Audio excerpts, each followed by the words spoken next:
It was a quiet morning in the countryside. The mist still lingered above the rice fields, and the distant sound of chickens broke the silence with a gentle rhythm. Jack adjusted the scarf around Tu Tien's neck. Her hands were cold, and her eyes kept drifting to the road ahead. They were on their way to the hospital. Not for anything urgent, at least not in the way most people would think. This visit carried something deeper, something she had buried for years. When she was 20, a car accident had left her with complications. Doctors back then said she might never be able to have children. It was the kind of news that quietly eats at a woman's heart. Even though Jack had always said it didn't matter, even though he had never once made her feel less than, a part of her never stopped feeling like she didn't deserve him. Today, they would know for sure. Tu Tien bit her lip as the hospital came into view. Jack glanced at her and smiled. "Whatever happens, I'm with you. Always." She nodded one but said nothing. Her chest was tight. Hope was dangerous, but love made it worth the risk. They entered the hospital hand in hand. The air smelled of alcohol and antiseptic. Cold, clean, clinical. A nurse took them to a small waiting room. White walls, a ticking clock, the sound of her heartbeat growing louder. Tu Tien closed her eyes and waited. The door creaked open.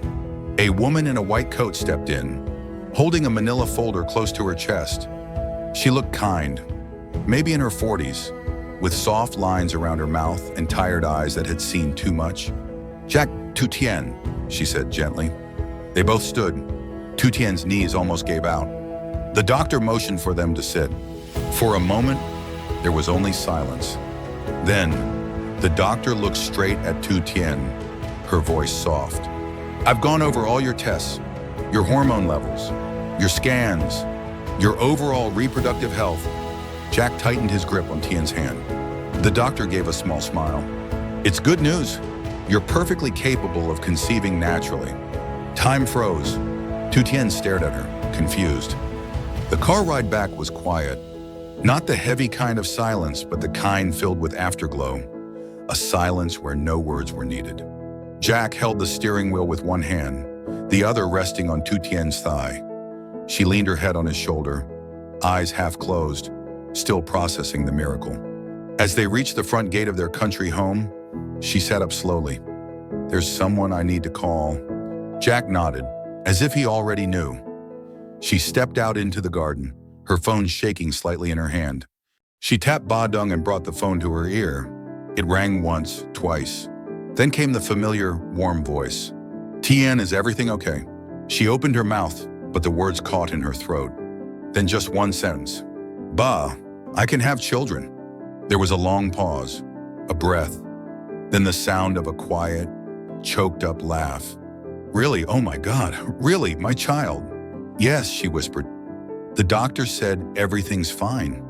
I can be a mother." "Ba." He didn't speak right away. She could hear sniffles, the kind a man makes when he tries not to cry too hard. I always knew God wouldn't take that from you." Inside the house, by the window, Beloy stood in silence. She hadn't meant to eavesdrop. She'd been walking by when she heard Dung's name from the call.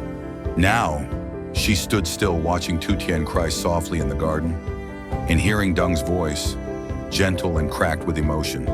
She hadn't spoken to him properly in years. He'd been a friend once, then a widower, a father figure, a quiet constant. She'd pushed him away, out of fear, out of pride, out of the belief that she didn't need anyone. But today something shifted. She saw the way Jack looked at Tu Tien. She saw what love, when it's real, can become. And for the first time in a very long time, her heart didn't feel quite so hard anymore. Like the words hadn't quite landed. What she whispered. "You can have children," the doctor repeated, nodding. Tu Tien blinked, then covered her mouth with both hands. Her shoulders shook. A sob slipped out, then another. Jack turned to her, stunned, then grinned. He pulled her into his arms, his voice shaking. "You hear that? Tien, you're going to be a mother."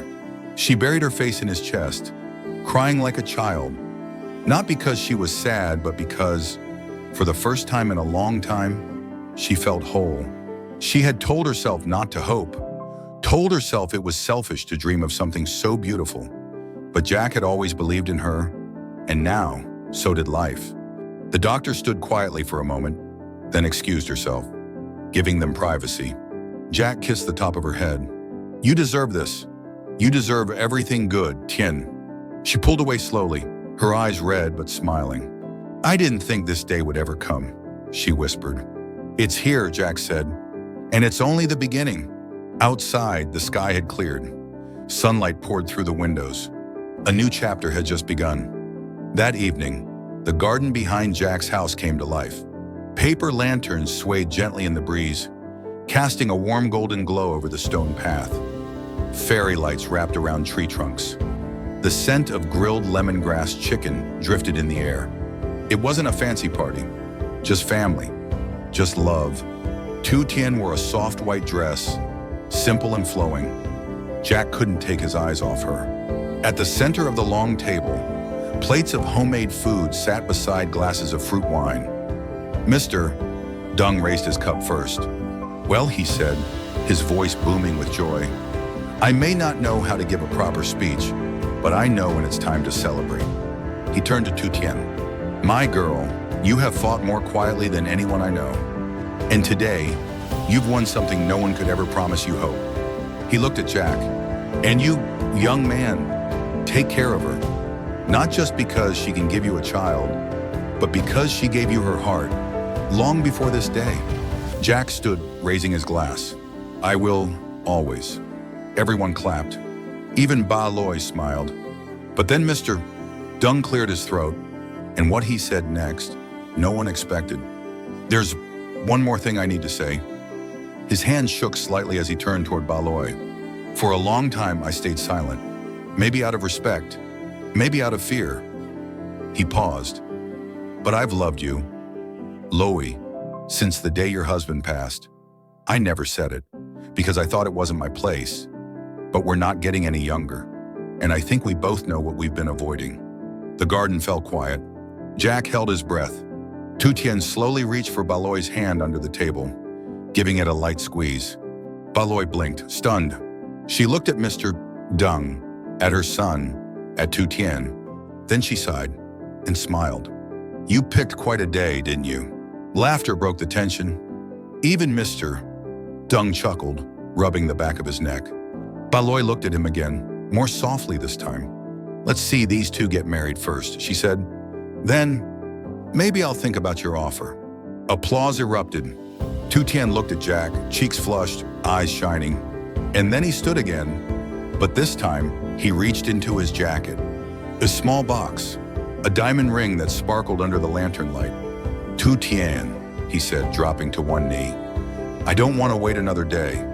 You've waited long enough. Let me be your husband. Let me be your family." Tu Tien gasped. Tears welled in her eyes. "Yes," she whispered, a smile breaking through. "Yes, Jack, 1,000 times yes." Cheers and laughter filled the night air. Two love stories had taken a step forward, one beginning anew, the other finally blooming after years of silence. The stars above seemed to shine a little brighter that night, and for the first time in a long while, every heart in that garden felt whole. The garden was quiet again. The lanterns still swayed gently, but the laughter had faded into the breeze. Inside the house, guests had gone home. Only soft music played in the background. Tu Tien sat on the old wooden bench under the bougainvillea tree, a warm blanket wrapped around her shoulders. Jack came out with 2 mugs of tea. He handed her one, then sat beside her. Their shoulders touched. She stared up at the stars. "I used to sit out like this when I was a little girl," she said softly. "After my parents died, I would sit under the tree in front of the orphanage and talk to the moon." Jack didn't say anything. He just listened. "I used to ask why me? Why didn't they come back? Why did I feel so unworthy?" She looked at him. "I think some part of me still believed that, until today."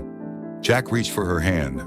"You are worthy, not because of today, not because of anything you can or can't do, but because you are you, Tien." She looked at him, eyes glassy but calm. "I believe you now," she whispered. Sometimes healing doesn't come with noise. It comes in a quiet garden, under a sky full of stars. If you feel this moment too, don't forget to tap like your support means a lot. They sat there for a long time, not talking, not needing to, just breathing the same air, sharing the same silence. Finally, Jack said, "Do you think they're watching?" "Who?" she asked. "Your parents." She smiled. "I hope so. And if they are, I think they're proud." He turned to her. "I know I am." She leaned her head on his shoulder. The future was still unwritten, but for the first time, it didn't feel scary. It felt like something they'd walk into together, hand in hand, as two people no longer running from the past, but walking towards something beautiful. And if you've ever felt broken, just know, some things don't need fixing. They just need love and time. Subscribe if you want to follow the rest of Jack and Tien's journey. Their story is just getting started. The next morning, the air was crisp. Birds chirped in the distance. Sunlight spilled through the curtains, painting golden lines on the wooden floor. Tu Tien stood by the kitchen window, hands wrapped around a warm cup of tea. She could hear Jack in the garden, laughing with the dogs, calling out to the chickens. It was the kind of peace she'd always dreamed of. Not perfect, not without scars, but real. Ba Loi walked in, dressed in soft gray, holding a basket of fresh herbs. They exchanged a look. No word, just understanding. Then as she passed, Ba Loi paused.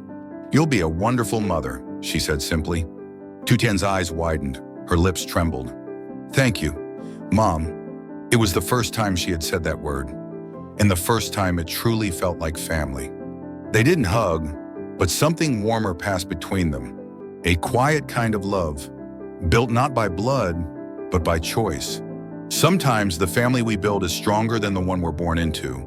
And sometimes peace doesn't arrive loudly, it grows day by day, like morning light on old walls. If this story touched your heart, click share. Someone out there might need this quiet hope too. That night, Jack sat beside Tu Tien again. He held her hand. No promises about forever, just one simple truth. As long as we keep choosing each other, we'll be okay. She smiled, and for the first time in her life, she believed it. But just as spring settles in, a letter arrives, and what's written inside might change everything. Subscribe so you don't miss what comes next in Jack and Tu Tien's journey.